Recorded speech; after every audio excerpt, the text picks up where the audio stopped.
കൊടിയേറ്റ് നടത്തിയിട്ടുണ്ടെങ്കിൽ ഉത്സവം നടത്തിയിട്ടേ ഞങ്ങൾ പോവും. അപ്പോഴേ ഒരു പാട്ട് കേട്ടിട്ട് വന്നാലോ? വാ.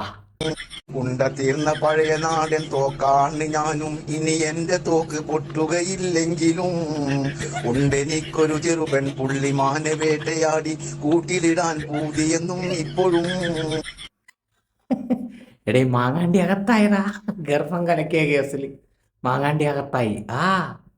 ഏയ് മൂക്കിൽ രോമം പോയ നമ്മളെ ഷാഫിഖാൻ ആരെങ്കിലും അറിയിച്ചാടാ മാങ്ങാണ്ടി അകത്തായ കഥ? അയ്യോ, ആ മനുഷ്യനോട് പറയല്ലേ, ചങ്കൂട്ടി തകർന്നു. കാരണം ഇപ്പം തന്നെ പേടിച്ചിരിക്കുകയാണ്, ഇനി അടുത്ത അപകടം എനിക്കാണെന്ന് പറഞ്ഞിട്ട്. പറയല്ലേടാ മക്കളെ, ആരും പറയല്ലേടാ. പാവം ഇപ്പം മൂക്കിൻ്റെ ഉള്ളിലാ ഓപ്പറേഷൻ നടത്തിയ, ഇനി താഴോട്ട് ഓപ്പറേഷൻ നടത്തേണ്ടി വരും. പറയണ്ട.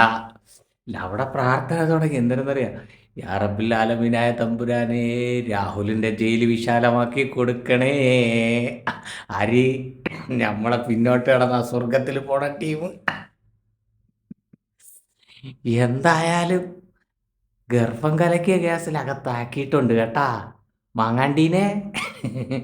ഇവിടെ കുറേമാരൊക്കെ ചോദിച്ച്, എന്തോന്ന് നിന്റെ പിണറായി വിജയനല്ലേ ആഭ്യന്തരം ഭരിക്കണത്, ഞങ്ങളെ ചെക്കനെ ഒരു ദിവസം ഒന്ന് അകത്താക്കാൻ പറ്റുമെന്ന്. അകത്തല്ല, ഇനി അകത്ത് തന്നെയാണ് മാങ്ങാണ്ടി. മാങ്ങാണ്ടി അകത്ത് തന്നെയാണ്. Mango mango മാങ്ങാണ്ടി മാങ്ങാണ്ടി മാങ്ങാണ്ടി അകത്തായടാ. ഡേയ് സഹാക്കളെ, ഇന്ന് നമുക്ക് പെരുന്നാൾ, ക്രിസ്മസ്, ഓണം ഒരുമിച്ച് വന്ന ദിവസമാണ്. അങ്ങടെ പൊട്ടിച്ച പടക്കം മാങ്ങാണ്ടീനെ അകത്താക്കിയിട്ടുണ്ട്. മാങ്ങാണ്ടീനെ. മാങ്ങാണ്ടി.